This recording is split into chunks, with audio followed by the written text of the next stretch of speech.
പലവട്ടം പൂക്കാലം വഴിതെറ്റിപ്പോയിട്ടങ്ങൊരു നാളും പൂക്കാമാം കൊമ്പിൽ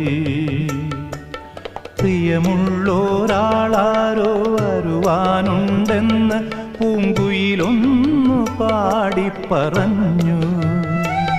പൂങ്കുയിലൊന്നു പാടിപ്പറഞ്ഞു.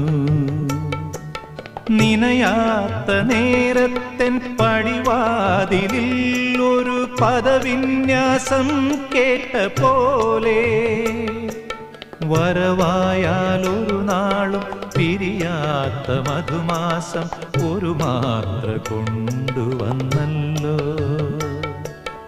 ഒരു മാത്ര കൊണ്ടുവന്നല്ലോ.